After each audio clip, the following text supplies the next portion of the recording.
Welcome back, movie nerds. I haven't done Instagram Live in forever. I think it's been like over a year. But yep, it's weird to see my face, not audio form. But yeah, we're gonna do something like just laid back and chilled. We haven't done.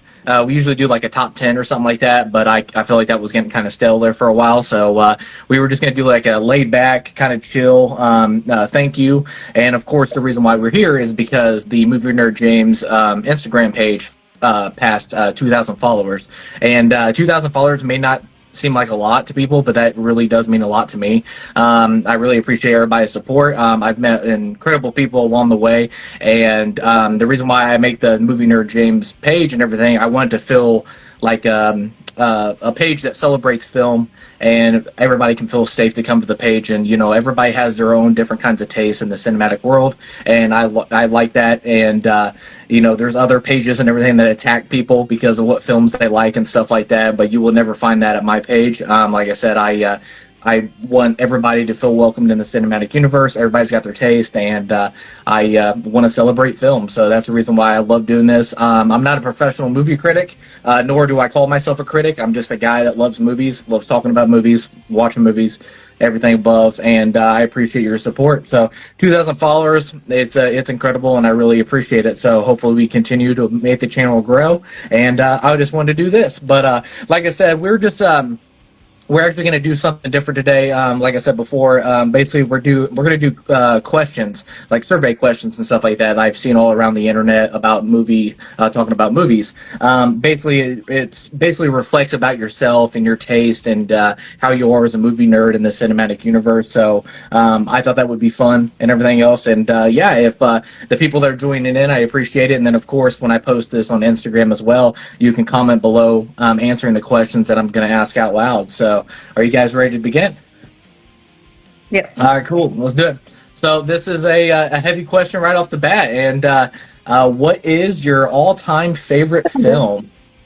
And everybody knows how boring I am. I talk about it all the time. My favorite movie of all time is Sam Raimi's Evil Dead 2, Dead by Dawn from 1987. Chloe. Yeah. Woo! That's a good one. I had it on my list because my favorite movie, I think, for a lot of people depends on the day of the week, essentially. So Yeah. it's either going to be something like Evil Dead 2, Mad Max Fury Road, or Alien. Yep. And Jess, I could probably guess, but I'm not going to. Go ahead. Silence of the Lambs. All right. All right, cool. Could you guess? All right. Our next question, and I'll let you lead this off, Jess. What is the first film you saw in a cinema? Zorro. Huh. Okay. Chloe? Antonio Banderas. That's so funny. I don't remember. Like, I don't actually have an answer for this because I don't even have a first memory of whatever my first movie was in a theater. Mine was, I was 7 years old. First film I seen was in 1998, and that was Pokemon, the first movie. Alien. I was like, hell yeah. And then my movie Den, Spy Kids, and then what is that, Nightmare on Elm Street? Awesome. I love that answer. All right, the next question is, who's your favorite and most inspiring filmmaker of all time? And this was kind of weird. I don't know how. It was kind of weird in the structure of the question. So I'll go ahead and answer it first. It was basically It's two questions in one sentence. It was basically who you think the all-time best filmmaker of all time and your favorite, and then also who's your most inspirational filmmaker of all time. And I said, of course, I talk about him all the time. My favorite filmmaker of all time, and I think the best filmmaker of all time, subjectively, is Akira Kurosawa. I think he is the greatest filmmaker to ever live, and still to this day, his films are just absolutely jaw-dropping, incredible. And then, of course, once again, I sound like a broken record because I talk about him all the time, but my most inspirational and the person that made me fall in love with film was Sam Raimi. So, yep. But Chloe? Mine was also Sam Raimi. Hell yeah. On the ground guerrilla warfare filmmaking, at least in the beginning, and is only growing from there. So mad respect. He's the rock and roll of filmmaking. So yeah. Jessica? Quentin Tarantino. Ooh, hell yeah. That's a good one. That's good. All right, and then Jessica, I don't know if you ever you were talking about this question before then, so I'll see if you landed on something because I'm gonna lead with you. What is your favorite cinematic monster slash creature design? Okay, well, I went with the creatures from The Thing. However, I was like this close to saying the Pomeranian from Blade 3. That's hilarious. All right. Well, mine was, of course, the xenomorph from Alien. I love that monster so much. Everything from every stage of that monster is terrifying. You have the egg with the face hugger that jumps out at you. You have the chest burster, and then finally you have the freaking xenomorph, and it is the most terrifying thing. Acid blood, a blade tail, freaking a chomping other jaw that comes out of its mouth. It's terrifying, and of course the masterwork designed by H.R. Geiger. So I love it. Yeah, that Geiger design goes so hard. That's a really good one. I didn't even think about that. All right, Chloe.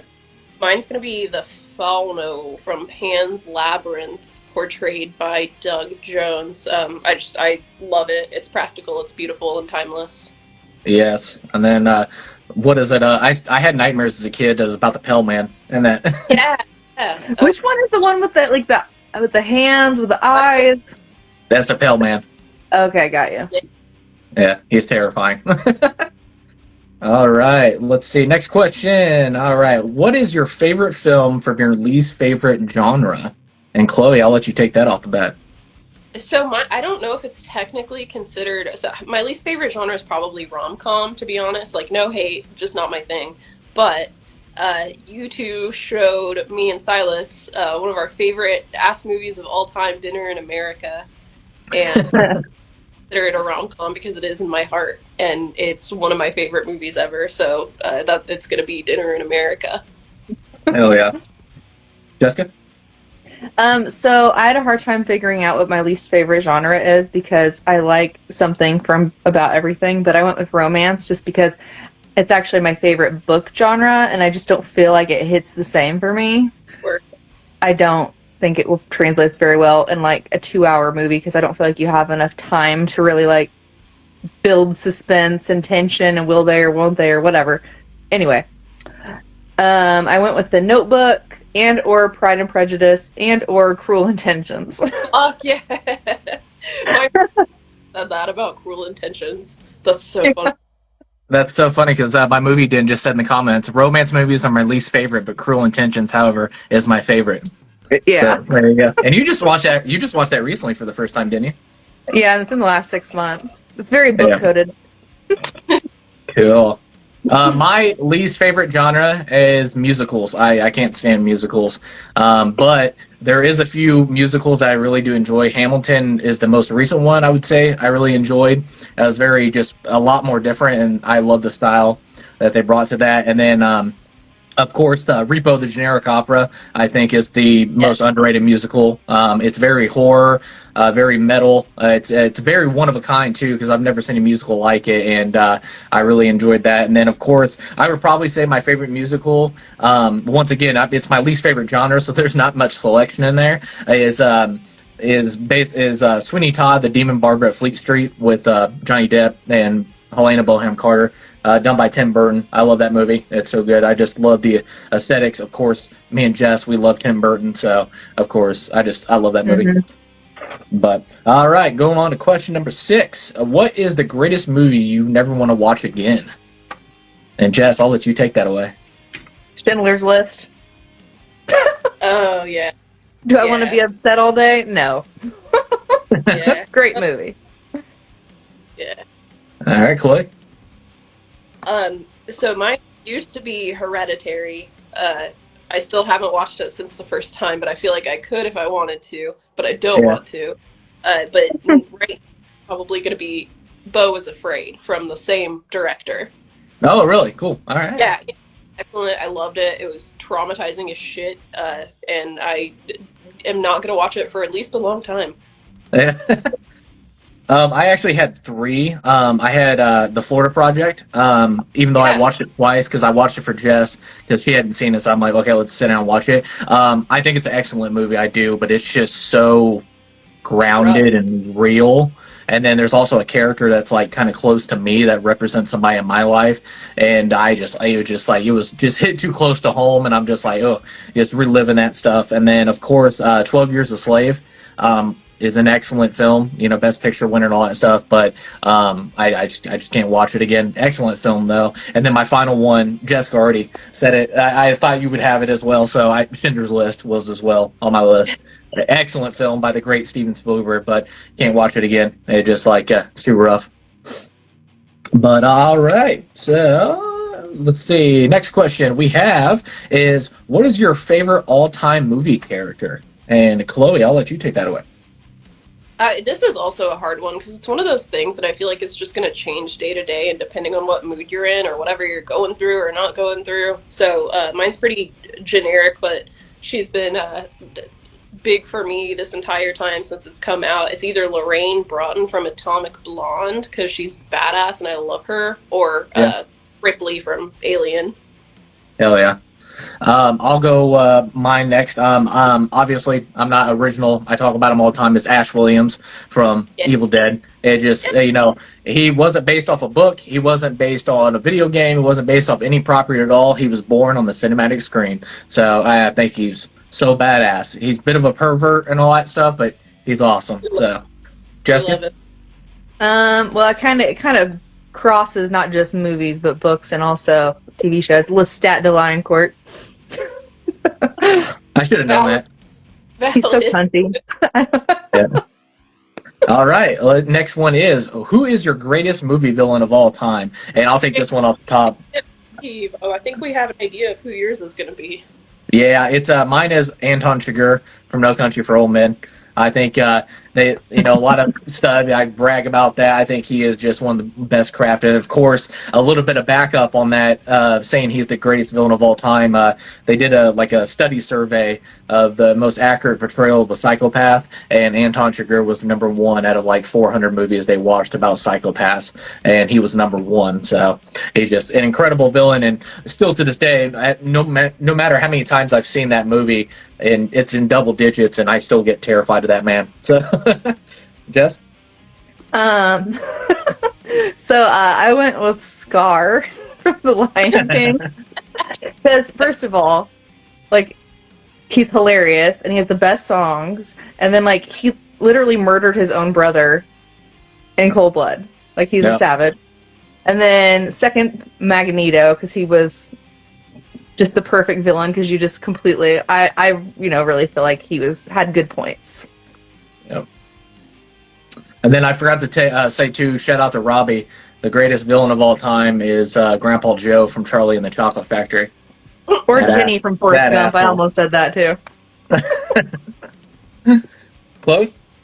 Mine is Dan Plainview from There Will Be Blood. Hell yeah. Yeah. Consider him a villain. All right. What is your greatest comedy movie of all time, Chloe? It's super bad. What else could it be? This class. Yeah. It's a damn class. What's up, Spamela? Ayo. All right. Jessica? I have White Chicks, Billy Madison, and Superbad. Hell yeah. So I love how both of you picked Superbad. So I did have Superbad as well. But I had a backup as well, and that's Hot Fuzz. I think that movie is so freaking funny. It's just laugh out loud funny. Go back. Yeah, we had another Superbad in the chat too. So I love it. So all right, let's see here. What film would you have wanted the chance to see on the big screen but didn't have the chance? I'll go ahead and take that one away. I have three. Akira Kurosawa's Ron, because I think that's the most gorgeous film of all time, but I want to see it on the big screen so bad. And then, of course, James Cameron's The Terminator, because I wasn't born in 1984, so I would love to see that on the big screen. And then, of course, it's my favorite movie of all time, and I haven't seen it on the big screen, is Evil Dead 2. So that's what I had. Jessica? I went with The Crow because obviously I wasn't, there to see that on the big screen. And what really, because we'll get to it later. I like a lot of older-ish movies where I wouldn't have got the chance to see it. But that one in particular, I feel like there's something about when you see a movie in the theater where the music is very good, that it hits different in the theater, so that's why I picked that one. Yeah. Yep. And then what my movie Dent's got Jurassic Park on the big screen. Yeah, Jurassic Park, man. Dude, just alone that freaking T-Rex, the build up of that thing coming through the freaking fence. It is so terrifying. Goat leg hitting the window and all that stuff, just terrifying. So, Chloe? Mine was Alien, but what was it, last year or the year before, they just did the anniversary re-release for it in the theaters, and we got to see that, thankfully. Yeah. That was magical. So now it's Mandy. Mandy? Yeah. It would be trippy Yeah, well, to see. That would be trippy. yeah. Well, another movie that just popped in my head that I had the chance, but I think either Jessica worked and I had to watch Evie or something like that. But one night only, they were showing John Carpenter's The Thing, and I missed out on seeing that in the big screen. I was like, oh, I was so bummed. There are like smaller boutique theaters that will play that occasionally. They'll do like double features with that and some other John Carpenter movie like Big Trouble or Escape from New York. Because I've had multiple friends who've done that, so you still have your chance. Hell yeah, I'm going to check that out. But, all right, let's see. What is your favorite horror film of all time? Chloe, I'll let you take that away. Well, I'm gonna steal your answer, James, and I'm gonna say Evil Dead 2. Because All right. the one that beats that, it's the goat. All right. Jessica? I always have a hard time with that question because I feel like most of the movies I like are considered horror films, but I don't really feel like they're scary. I just love them. So I went with The Sixth Sense and or The Conjuring. Oh, that's good. Yeah. All right. Yeah, I'm wearing people out with Evil Dead 2, so I went for my second favorite horror film of all time, and that is John Carpenter's The Thing. The movie is a masterpiece. I just love that movie so much. So, Good. all right. What is your favorite decade of film? And Jessica, I'll let you take that away, which I already know what it is. So, go ahead. The 90s, hands down. Yeah. It's the best for everything. The best music, the best movies, the best everything. All right, Chloe. Mine is the 80s, just because so many of my comfort movies are like 80s schlock, and there's a plethora of it from that decade. The horror, blood, fake blood, nastiness. Yeah. And I should get matching cool jackets with Chloe because mine is also the 80s. 80s, man. I just can't beat it. My favorite decade of film. So. All right, what's our next one? Let's see here. Okay, what is your favorite book to film adaptation? Chloe, I'll let you check it away. Trying to think of the rotation here. Sorry. Oh, you're good. I would say There Will Be Blood, but I haven't actually read Oil, so I can't vouch for it. So the only one that I can really vouch for that I've like read is Watchmen. I know it's kind of corny, but like I just think they did a really good job of portraying the moral and ethical implications of the original graphic novel. Yeah, that's a good one. Yeah, Jessica. Well, I literally just got a tattoo that said the book was better. But I'm going to go with Red Dragon just because I feel like that's like the number one book to movie adaptation that didn't like, is almost exactly like the book. Yeah.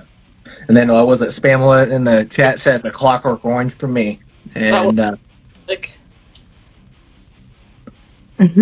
at least Kubrick didn't chicken out and end on a controversial note. yeah. Yeah. And then mine is The Silence of the Lambs, and then also Let the Right One In. I love that adaptation of that book. So, yeah.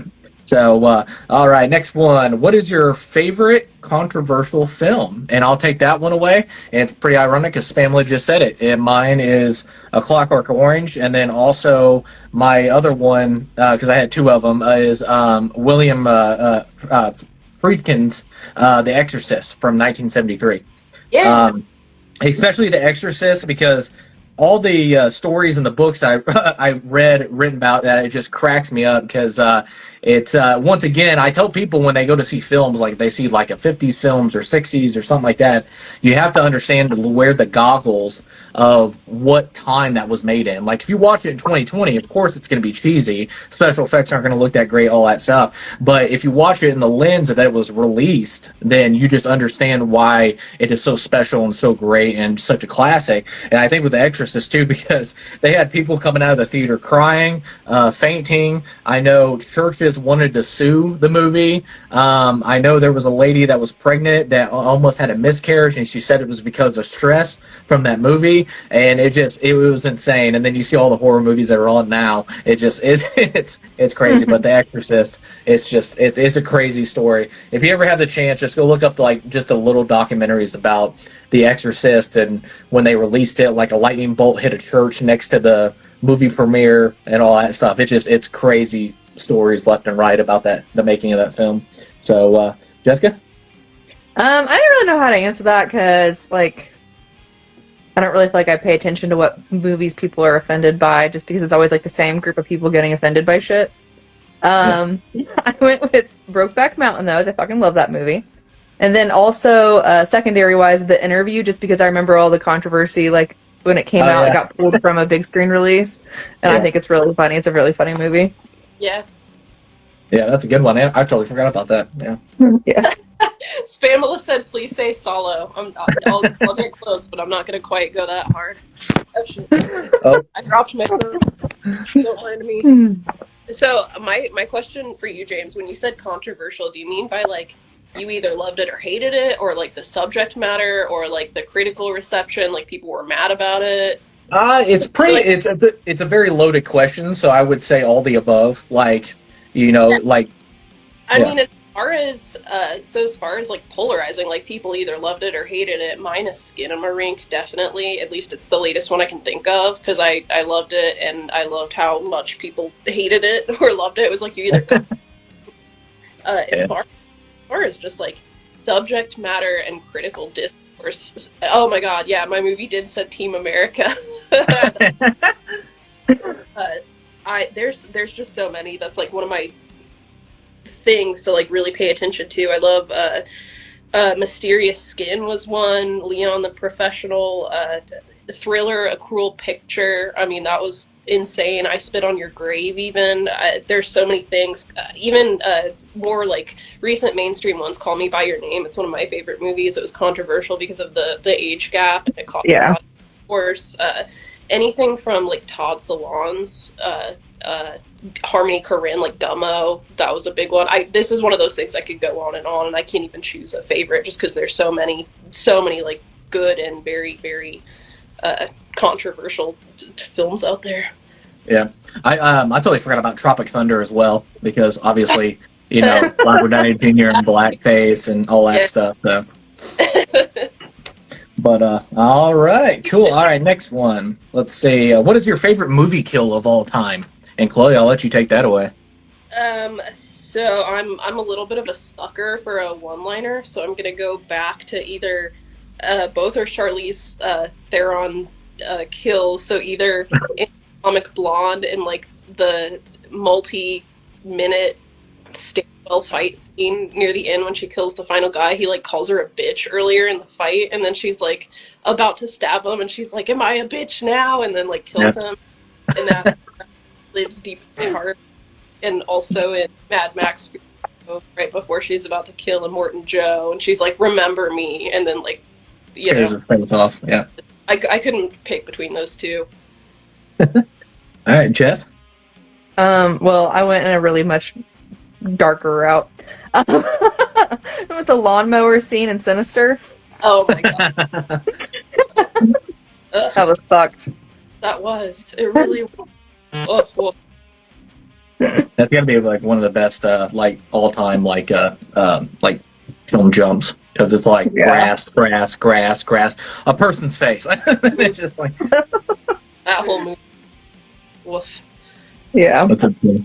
But no, mine is the chestburster scene in Alien. It will always be my all-time favorite kill. I love that thing. It's like just the also the setting of the scene as well because everything seems fine and the the entire crew's just like chilling out and just eating food and all that stuff, and then just something horrific happens in a split second.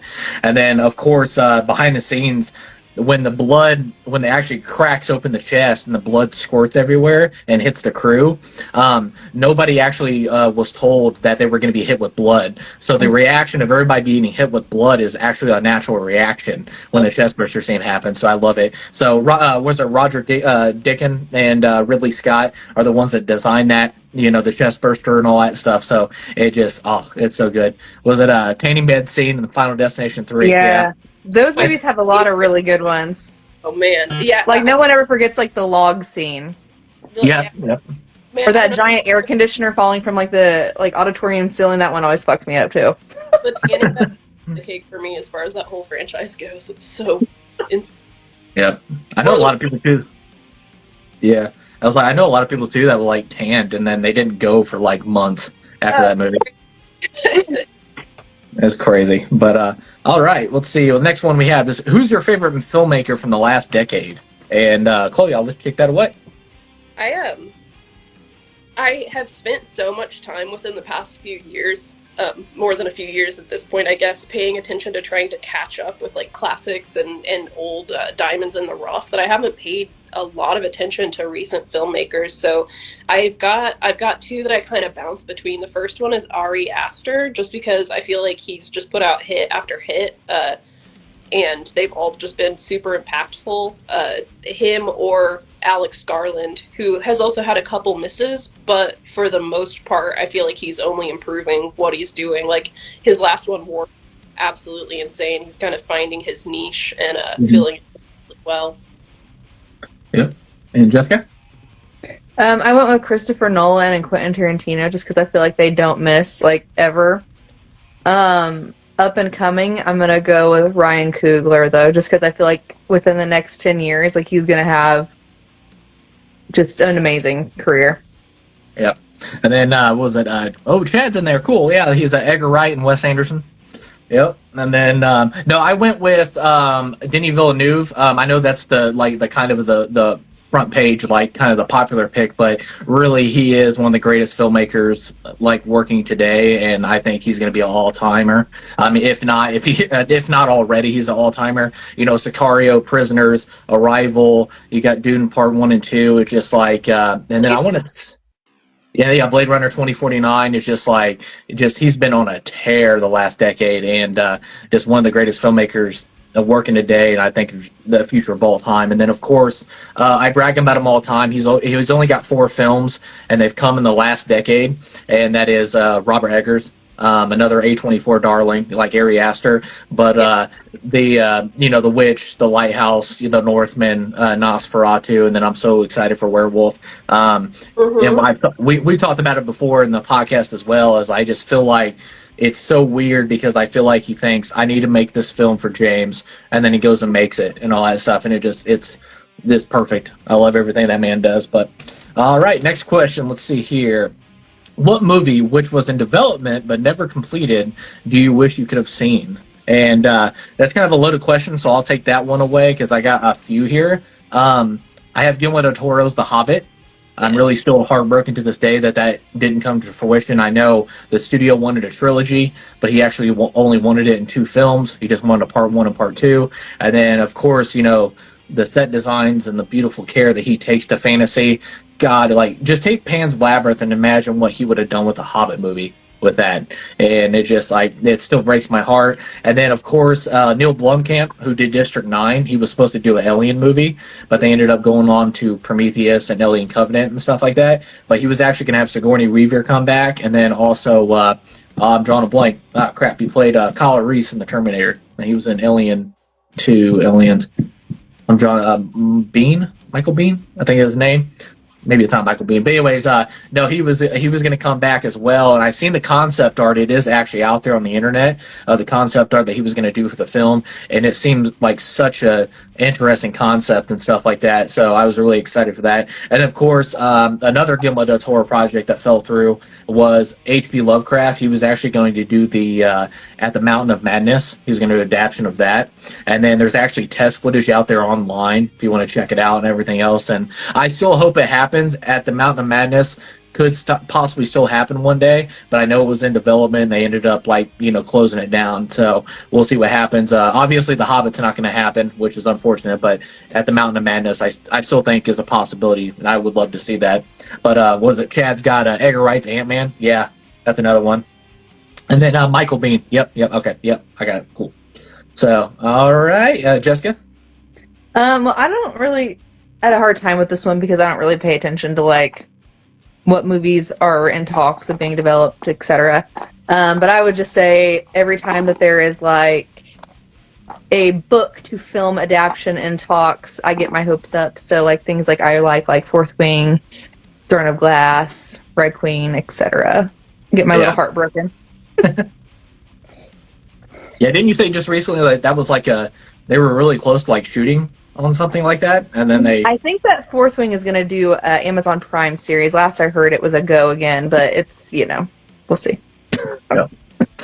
All right, Chloe. At some point, just because of its like massive popularity, surely some network is going to know it's going to be a money machine. Oh well, you would think that, but I don't know. I feel like for whatever reason, female fantasy authors have a harder time getting their things adapted, and I don't know why that is. Dude, other than like Harry Potter, like, obviously is the exception, but I feel like we know they just hate women. That's what it is. Fair. I wasn't gonna say it, but you said I didn't have to say it. I'll say it. It's too sexy and less violent. yeah, pretty much. My movie that was in like pre-development that never came out that I'm still upset about to this day, even though it was way before my George A. Romero was supposed to make a Resident Evil movie, and if I could sell any organ to make that happen, we can't now because he's dead. There's a whole documentary about it on YouTube about the like planning and the production companies that were involved and then pulled out, et cetera, all of the main players involved, as well as some of the like storyboarding and scripting and like the general like what it was supposed to entail. It took place around the first game with the Spencer Mansion. The characters would have been video game accurate. I could go on and on about it, and the documentary is free on YouTube. If you just like Google it or type in keywords on YouTube, you'll find it. It's so fascinating, but I'm still to this day so upset that we are never going to see that. Yeah, I second that too. Definitely check that documentary out. It's heartbreaking because I totally agree. But Zach Kreger's doing a Resident Evil film as well. So with your track record, that's a whole other podcast. I could go on and on about that. Yeah. So I'm like, but yeah, George A. Romero would have been awesome. So yeah, but and then another one too that I totally forgot that he actually ended up almost making, but he ended up scrapping it. Was Quentin Tarantino almost did a Luke Cage movie back in the 90s? Yeah, that'd be cool. That would have been so cool. Yeah, so I'm just like, it's crazy. But all right, let's see next one. What film should never be remade, Jessica? The Lord of the Rings trilogy. It's perfect. Yes. Never touch it. Yeah, that's fair. Chloe? Mine, there's so many movies that I could say like it would be disrespectful if you touched this or tried to remake it that I couldn't decide on one, so I went with the meme answer that's also kind of unironically true. I'm going with Freddy Got Fingered, because can you imagine? Already perfect on its own. What could you do to make it even right? Right? Right. Okay. Agree with me, am I right? I'll agree with you on principle. And then those Chad said Edward Scissorhands. Yeah. That's a Tim Burton classic. And then mine was Akira Kurosawa's Seven Samurai. I don't think you ever touched that film. I know it's I know a lot of people talk about like the action hasn't held up because it was made in 1954 and all that stuff, like with the sword combat and things like that, but I still think that movie is beyond perfection. So that's something you just never touch. So but all right, next one. Let's see here. We got, what is your favorite all-time movie ending? And I'll take that one way first. I talked about this if a lot of people listen to our podcast episodes and stuff like that. My favorite ending of all time is There Will Be Blood. I think it's a perfect dark ending to the Daniel Plainview character. I think he he took everything from Eli Sunday. Well, here comes a spoiler alert. Sorry, guys. So, he took everything from Eli, took everything, and then he's like, the final thing I'm going to take is your life. And then he kills him. And then, of course, he and Daniel Plainview ended up shoving his son away and all that stuff. And then finally, he looks at the butler and he's like, I'm finished. And then, bam, just cuts to the credits. It's just one of the most perfect endings to a perfect movie and a perfect performance. Just the perfect ending. So yeah, I had There Will Be Blood. And Jessica? You and I are very different people. What with The Crow? Just because all the bad guys got, and it's like kind of sad but like happy at the same time. It's my favorite. Sorry, so you cut out. What did you say? The Crow. Oh, The Crow. Okay, yeah, okay. Yeah, all the bad guys got, and like it's a happy and sad ending. All right, and Chloe? Mine, because I'm a sad little bitch, it's Call Me By Your Name. What the fuck? Okay, but Do you right? guys like to be sad? Yes, yes. Seek these things out. It's Timothy Chalamet giving the performance of a lifetime. He's crying. This sad wink man is crying into the fireplace, and it's just a close up of his face with like tears running down his, while a Jan Stevens song plays over the credits, and I'm like, That's this so sad. wanted. Like, this is it. You're not gonna. He should have gotten an Oscar for that, and I still stand on it. All right, Chloe. All right, Chloe. Jess. I already went. Did you? Yeah. Okay. So are we ready for the next question? I forgot the rotation. What we do? No, you're good. Start. It doesn't We're matter. All right, we're back to me. All right, cool. What film has significant personal meaning for you? I'll take this away first. I have two of them. The first one is The Army of Darkness, and it's kind of funny because he's in the chat right now. I didn't plan for this, so this is very emotional. But The Army of Darkness is the first movie that my uncle ever let me borrow. So, and that was kind of like, of course you have your uncles and your aunts and all that stuff, but my uncle was like my best friend. So it was just like the spark of our close relationship and all that stuff. Yes, we're family and stuff like that, but he's more than my uncle. He's my best friend and all that stuff. So it was kind of like the first movie he ever let me borrow. Of course, you can see behind me, I've got the poster and all that stuff. But it's just the Army of Darkness means so much to me because, and it's that special connection that me and my uncle have because, he means the world to me and he's my best friend.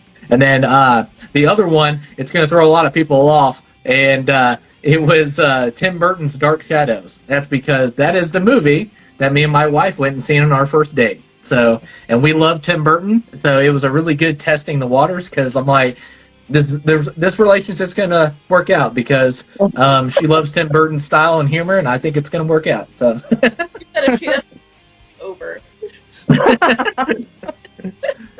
but it just Dark Shadow. It's a fun movie too. I love that. It's just so Tim Burton, and Johnny Depp is hilarious in that.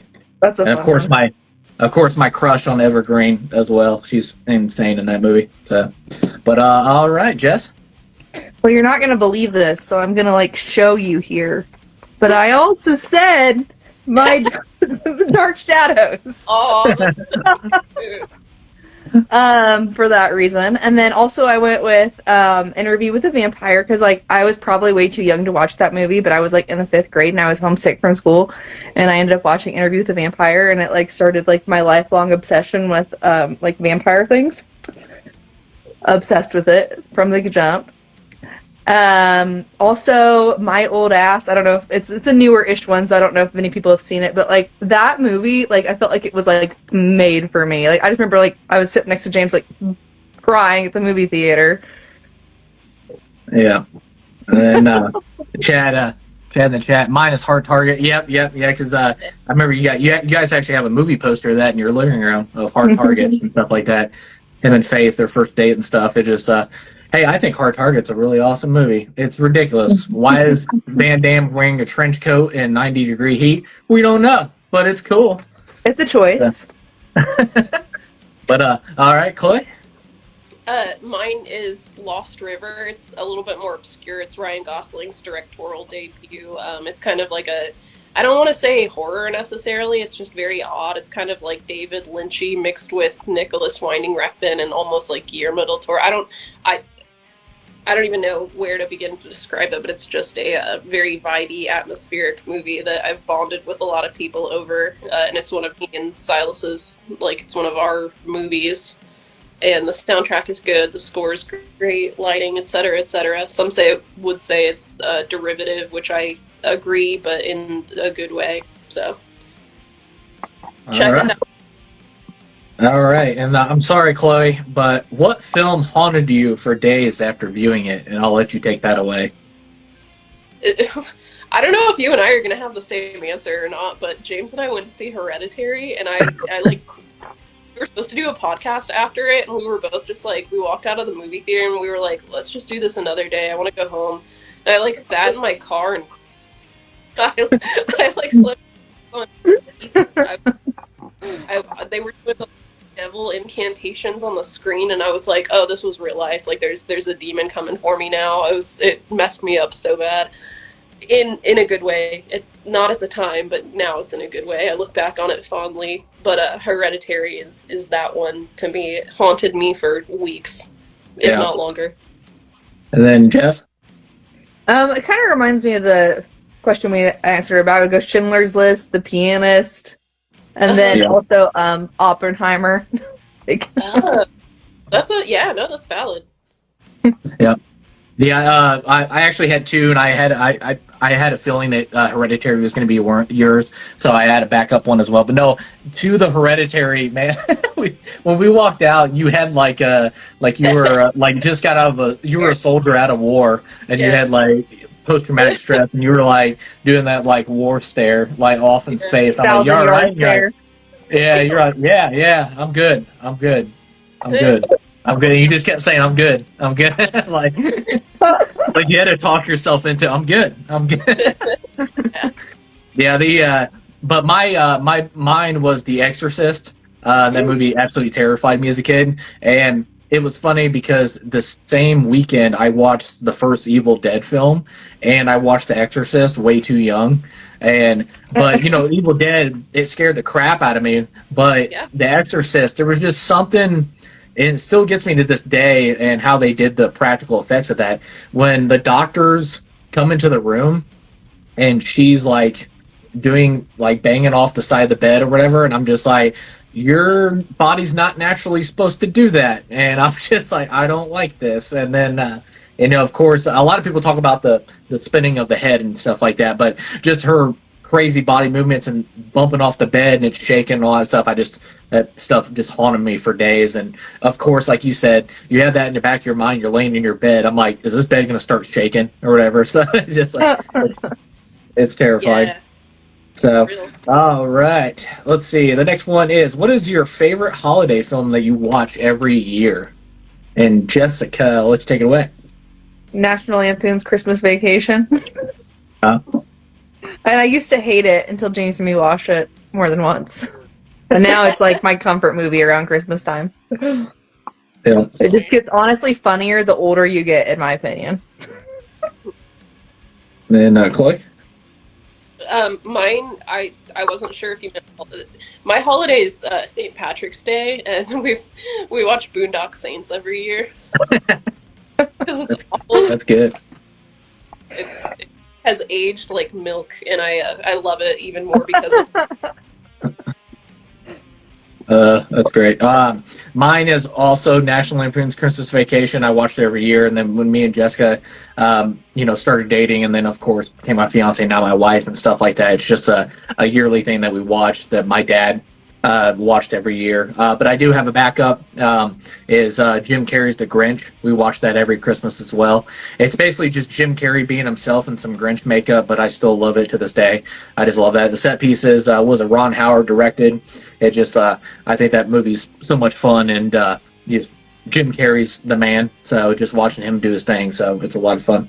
But all right, what is your favorite remake? And Chloe, I'll let you take that away.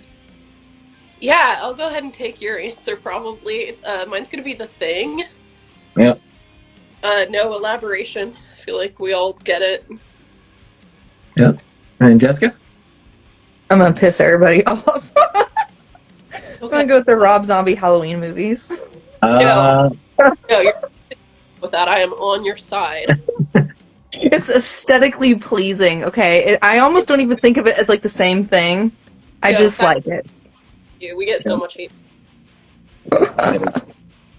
Mine, I figured you would have the thing, Chloe. So I did have the thing in mind. I actually had two more. Was David Cronenberg's The Fly. I think that actually is the best remake of that. I didn't even know that. Yeah, I yeah. didn't know it So was a it just, remake. yeah. Damn, okay. So you know, David Cronenberg, that's a classic, and I just think he just did awesome with that. Same thing with John Carpenter, what he did with, you know, The Thing. It's just like the what was it, the Thing from Another World was the original one, and I just think it was his style and just did something just so completely different with it, and it all for the better. And then another a remake that a lot of people don't talk about, like I think it's one of the greatest remakes, if not, and I think it surpasses the original one. I love the original one. Is David Fincher's The Girl with the Dragon Tattoo? I think Oh yeah, I think that movie is excellent. And then Rooney Mara, I think she just completely threw herself into that that's a role, good movie. and she just murders it. She is just I so love good in that. Scandinavian crime films. Though they're so good. Yeah, and then just like because like David Fincher, what he did was Seven, and then you have those aesthetics in there, and then Daniel Craig, and then freaking was it Stellan Skarsgård? It's just like the cast is. I just think it's a perfect remake. I really do, and I love the original Girl with the Dragon Tattoo, but I think that remake is phenomenal. I think it blows it out of the water. So it's awesome. But all right, next one we have. The Scandinavian crime films you should check out. There's one called In Order of Disappearance, Oh. and I like it. It's really good. I probably really would. It's a thing. I don't know why they hit different, but they do. No, you're right. It's a whole genre. All right.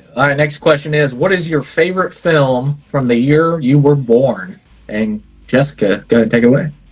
Ironically, my favorite film is from the year I was born, so Silence of the Lambs.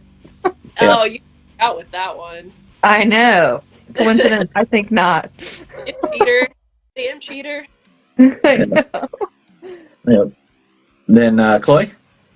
So mine should have been in all theory 7 by David Fincher, but I obviously it's one of the greatest movies, top whatever 20 at the very least, if not higher. But I thought I wanted to go with something a little bit more off the beaten path, and there's this director Todd Solondz. He's kind of known for being a little bit risque, a little bit. His movies are very kind of like dreamlike almost, but they're also somewhat controversial just because the subject matter deals with things that like everyday life people deal with, but people just don't want to talk about. And one of his most popular movies, Welcome to the Dollhouse, came out in 1995, and it's really just a coming of age of this girl, Dawn Wiener. She's like a preteen, and she's really nerdy. It almost has like a Napoleon Dynamite vibe to it, and she's just kind of trying to fit in a world that is pretty much out to get her. Her family sucks, her school sucks, but it's very endearing. And if any like woman watches it, I feel like they'll just like get it immediately, because we all go through that super awkward phase, and it's just it's a good one. Welcome to the Dollhouse. All right. Jessica, I figured you were going to say 91. It was Silence of the Lambs, which was also mine as well. So I figured you were going to say it, so I had a backup. But my backup is Terminator 2 Judgment Day. Okay. Yeah. So That's I a good just, one. like, I was like, man, the birth of the 90s, and just, man, what a decade 90s of film films are the and everything best. else. Yep. So, all right. Next question. What is your favorite animated movie?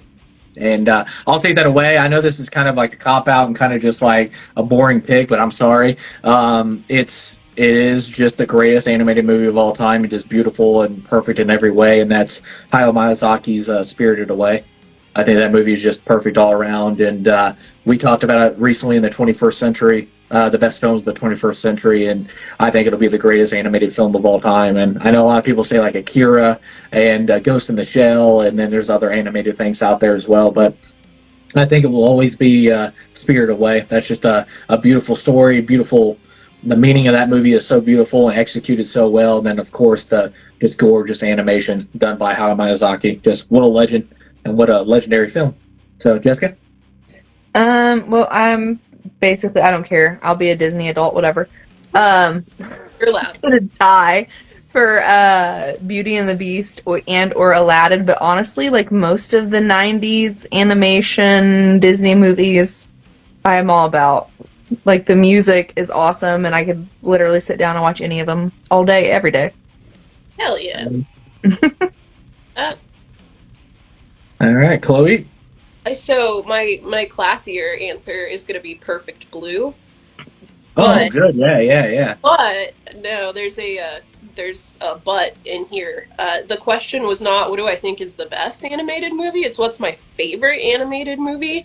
So I'm gonna I'm gonna bring it back to Resident Evil like I'm a pro at doing, and I'm gonna latest Resident Evil CGI animated movie. It's Death Island, and it brings all the characters together and they fight big old bio weapon monsters, and it's really cool. And there's lots of explosions, and it's a comfort movie. So that one's my favorite. Yeah. Yeah, underrated that me and Jessica quote the movie all the time. We talk about it all the time. And it's really weird, too, because that down at the comic book shop, we talk about the film all the time, too. But a very underrated one, and it may not be everybody's cup of tea, is The Emperor's New Groove. I just love that movie so much. Goes hard. It's so fun. Everybody's like, Emperor's New Groove after everything I said. So, what is a movie by your favorite director? And I'll take this one away. My favorite director of all time is Akira Kurosawa. I know the popular one is Ron and Seven Samurai. I know a lot of people say that, so I want to give an extra shout out to another film that I think is his third best film. And he has multiple masterpieces in his filmography. But the one I really, really enjoy, and I watch it almost like once a year, I love this film, is The Throne of Blood. It is the adaptation of Shakespeare with the Macbeth, and I think Toshiro Mifune is just absolutely phenomenal in his performance in that. And then, of course, in the final act, when he gets shot at by arrows and stuff like that, they actually did that. They had professional archers on set that were shooting arrows at him. Of course, he had like really padded arrows and stuff, or really padded armor under his like armor in the movie, so the arrows couldn't penetrate him and stuff like that. But still, somebody shoots the wrong arrow and it goes through your eyeball, you're dead. So it's just insane filmmaking, and I just think it's a perfect film. So Throne of Blood by Akira Kurosawa. So Chloe? Mine is going to be basic. I feel like Guillermo del Toro has been my favorite director for like ever, and I haven't sat down to reassess where I'm at and what directors I love the most. So I'm going to stick with Old Faithful and go with Kronos. Oh, nice. Yeah, it's one of his lesser known ones. Yep. Yeah, I need to show Jessica that too, because it's a vampire movie. Mhm. It's not a vampire Yeah, movie. I've heard it's good.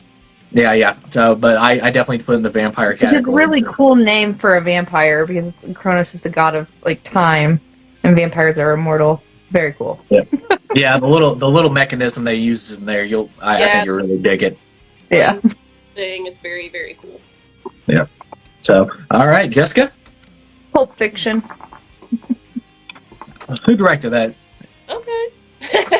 Is that Please. I wonder who directed that. I wonder. I think, Shit. I think it was Michael. I don't know. I could have picked a lot of different Quentin Tarantino. I feel like we've been talking about a lot of the newer ones recently, though, because we've been doing our podcasts like with more recent movies. So. Yep. Then, all right. Which 3 movie characters would you want to spend time with? And I'll take this one away. This was hard because 3, and I said Napoleon Dynamite, Paddington Bear, and the dude from The Big Lebowski. I just think that would be such a chill hangout, kind of thing. Or whatever. And I feel like the dude would try to get Paddington Bear high and all that stuff, so it'd just be hilarious. And then Napoleon would be like, "Oh, what's happening right now?" So I just think they'd be pretty chill to hang out with. So that's who I had. Jessica? Well, I have 2 different lists for 2 different vibes. And the first list is Jessica is very thirsty. Okay. Let's go. Snape, Aragorn, and Lucian from Underworld. Hell yeah. And the second list, which I'm mad at you about, is now The Dude, Simon from Dinner in America, and Scott yeah. Pilgrim. Damn. Hell yeah. Scott Pilgrim, that's a good one. Yeah, I almost said McLovin from Superbad too. I think he'd be fun to hang out That could with. be fun. Yeah. Yeah, or the cops from Superbad. Yeah. Bill Hader and Seth Rogen. That'd be great. But Chloe, Mine are the three mains from Superbad because I think it would be funny. nice. All right. Going down to our last three questions here. We have what movie, if it had a face, you would punch it? Chloe. I'm ready. I'm throwing hands, and it's with 500 Days of Summer. How do you like depressing shit and not like that movie? I don't. I've always hated that fucking movie. I don't know why, because it's not a bad movie. It's just something about it personally just like grates me. I hate it. I hate it so much. All right. I'm really curious about this. Go ahead, Jessica. What's yours? You're gonna be so mad. What? No Country for Old Men. Oh, those fighting birds. I really You're such fucking a would. hater. No, you made me hate it. I just don't like it. Being a hater, I love it. I love to see it. Boo this woman. Boo. Mine is Dragon Ball Evolution. My God. It is like like I said, everybody's got their taste in films and all that stuff, but I've never heard anybody in my life tell me they like this movie because I think it is the absolute insult to the Akira Toriyama's legendary work. I get angry just thinking about this movie. And then also, it is one of the 4 films that I've ever given a 0% to. I just think it is so bad. And even, I didn't even know the main actress that played Goku in the movie, but when Akira Toriyama passed away a couple years ago, he even made a public statement still apologizing for Dragon Ball Evolution. That's just like how much, I hate that movie so much. And I know hate's a strong word, but that's what that movie deserves. So, Dragon Ball Evolution was mine, so... All right, let's go. Last 2 questions here. What is your favorite movie poster of all time? And Jessica, I'll let you take that away. I went with Silence of the Lambs, like with the butterfly, well, not the butterfly, the moth, And then second choice would be the Scream poster, even though it had, it kind of cracks me up because it has Drew Barrymore on it, and she's in the movie for, I think, 5 minutes. But yeah. All right, Chloe. No, Scream is a classic. That's like a classic one, and everyone knows what it is just by the poster. The poster, yeah. The icon of like Ghostface or whatever. So mine, I'm pretty basic. I don't really pay that much attention to movie posters that much, or pay attention to the history of them or whatever. So one that has always stood out. It's kind of a deep cut. It's this movie from I believe it's the early '90s. Jeffrey Combs stars in it. It's called from Reanimator, Stuart Gordon, blah blah blah. It's called The Frighteners, and it's a really decent movie. But the movie poster is just like white, and there's this like apparition of a face that's kind of like coming out of what looks like a sheet or something. You just kind of see like shadows and an outline of a face. It's just very distinct and very, very interesting to look at visually. Yeah. The Jessica kind of stole my thunder, so I had I'll go a few after this as well, and because I would actually love to do a podcast of like our top 10 movie posters of all time. I think that'd be I haven't seen anybody do that, so I think that'd be a fun podcast to do. But yes, was it Dawn Bailey? She designed the Silence of the Lambs poster. I think that thing is just a masterful piece of work, and it's just so, I don't want to say simple because that sounds insulting, but it's just so, it tells so much and just breathes so much of what that film is and what the soul of that film is. And I think it's one of the most iconic movie posters of all time. And I own it, and I love that poster so much. And then some extra shout outs and stuff is I think Back to the Future. I think that's like one of the best posters ever made as well. I know recently there's a couple of recent ones too that I think one of the rare is Sisu. It's a very well done poster that I really like when a poster really speaks of like yeah, of course you're not going to know until you see the movie and everything else, but when you go back to a movie poster and you're like, holy crap, that speaks so much of what that film is and stuff like that. So there's so much details in that. And then, and one of the things I think it's a very underrated poster. I know it's very recent in 2017. I just love how this poster was made, and that was for not Freddie Alvarez, one of my Andy Muschietti. There we go. Andy Muschietti did the remake of Stephen King's It, and the first poster that they dropped, and it's the little kid holding the balloon, or holding the back shot, and then you see the balloon, but they tease Bill Skarsgård of what he looked like as Pennywise, and I just love, because you can barely see it, but you see the reflection of the red balloon, you can see his face a little bit, and I think that poster is just incredible and stuff like that, so, and once again, like I said, it doesn't have to be the greatest movie ever, but just based off movie posters alone, there's just so many iconic posters from the 70s, 80s, 90s. It just like, I think just movie posters get my heart racing. I just love movie posters. They're just iconic. But all right, so here goes our final question, and this is a very loaded one. We started with your favorite film of all time. And then this is a very loaded question. You can't say pass or no, I'm not picking one or something like that. That takes the fun out of the question. So this is a very loaded question.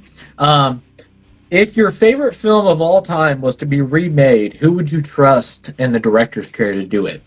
And Jessica, I'll let you take that away. Tell us what your favorite film and who you would trust. Silence of the Lambs, which I wouldn't be upset necessarily if they redid it. Ironically, even though it's my favorite film, just because I feel like with the whole franchise, as you know, James has heard it 11 times, they really effed up Hannibal really bad. So if they could reboot it and fix the whole thing, that would be the best. And I would go with Martin Scorsese or Christopher Nolan. Oh, really? All right, cool. I think David Fincher would be great, too. He would do good as well. He does good with, like, you know, crime-ish stuff. Yep. That'd be rad. All right, Chloe. So you didn't put your little stipulation in the questions when you sent them before about you're not allowed to pass, you're saying nobody. Was gonna be I wouldn't trust anyone to touch it. Like imagine somebody trying to remake Alien. It would just be disrespectful, you know? I know we've had like Prometheus or like the newer versions of it, iterations, but just like a remake of the first one. That's not something that I want. So I guess if I to choose somebody, it's going to be me because I don't trust nobody else. I'll do it. Give me the money. I'll do it better. I'll do it better than them. That's so funny. That's funny. Yeah, I have obviously Sam Raimi's Evil Dead 2, Dead by Dawn is my favorite film of all time. And once again, just like Chloe said too, this is just a fun question. It's just I don't want anybody ever to touch Evil Dead. Just don't ever touch it. It's already perfection and stuff like that. So, but this is just a fun question, and I would probably say a very experienced director. And I think his style and smash cuts and his kind of comedy. And honestly, there's a movie, and I'll say what it is Edgar Wright. I think you do a great job with Evil Dead, and especially seeing the violence that he does in like Hot Fuzz and Shaun of the Dead and stuff like that. I think he could very make it gnarly and bloody and all that stuff, but also keeping the spirit of why that horror comedy just clicks and stuff like that. I think you do an awesome job. And then somebody that only has 2 films under his belt and stuff like that, but I would still love to see his vision of it. And I think he's like one of the most metal directors, and I want more from him, is Panos Cosmatos. I think, especially with Mandy and stuff like that, I think he could bring a really metal 80s horror vibe to that film and stuff like that. So that's 2 I would trust. And then if anybody, I want to say young and fresh directors and stuff like that, is and honestly, I would love to see them just do an Evil Dead film on their own, would be the Racker brothers, Michael and Michael Philippou and them, the Philippou brothers, because they did Talk to Me, and then obviously recently that I really, really liked was Bring Her Back. So, and we know how, yeah, we know how gnarly those guys are, so I think they do a good job with that. So that's who I had. All right, cool guys. All right, well, that's all we had for the Instagram Live and stuff. I appreciate everybody that joined in and sent in the comments and stuff like that. I appreciate it. And then, of course, the overall why we're here is celebrating the Movie Nerd James Instagram channel passing 2,000 followers. I really appreciate it, guys. Like I said, a lot of people see 2,000 followers and be like, "That's not that many." It doesn't really mean anything. No, it means the world to me, and I really appreciate everybody's support. And then, of course, I just celebrated 10 years in March of actually talking about movies and stuff like that. My wife, who is present right now, told me, I injured my back to the point where I couldn't compete in MMA anymore. So she was like, I was kind of lost and didn't know what to do. And she was like, well, why don't you talk about movies? You love movies. And I was like, yeah, I'll do that and stuff like that. And I got into it for all the wrong reasons. And I was like, I'm not getting subscribers. I'm not getting likes. I'm not getting, all this stuff. And she's like, so? I'm just like, you love film. That's all that matters at the end of the day. And she's absolutely right. And that's why she's my queen. And I love her to death. And like I said, I wanted to make a movie page. And don't get me wrong, I don't want to sound like a hypocrite because I did do this when I first started out. I feel like a lot of people and a lot of channels and stuff like that, if a movie doesn't work for them, they want to attack people that the film actually worked for them. So if they like a film, they seem like they have to go out and lash out that person, and that you will never get that with my movie page. Everybody has their own taste, own their subjective. Everybody has their own corner in the cinematic universe, and I want to celebrate film. It doesn't matter what it is. If a film works for you, it works for you, and that's freaking awesome. And like I said, I just love talking about movies. I'm not a professional movie critic. I even label myself as a critic, but I love watching film. I love talking about film, and I just love following movies, and I really appreciate all the support of everybody following. And of course, an extra special thank you because Chloe and of course my wife and all that stuff, of course, has been there since day one. But Chloe, you were one of the people that, when I started this, 10 years ago, you were like one of the first people that came on here, and you've been here ever since. So an extra shout out to you. So I'm really happy to have you doing this Instagram Live with us. You're obviously, it means the world to that, but you've also become a really close and true friend to us,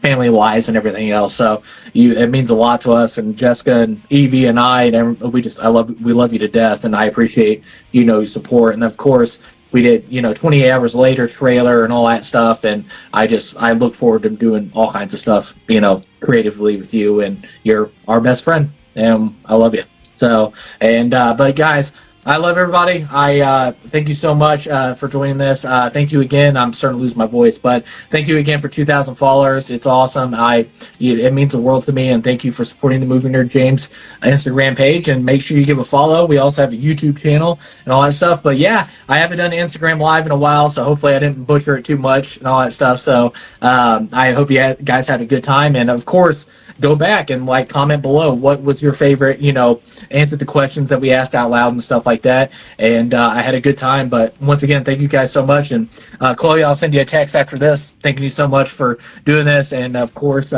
take care of yourself, take care of each other, and long live cinema, guys. Bye.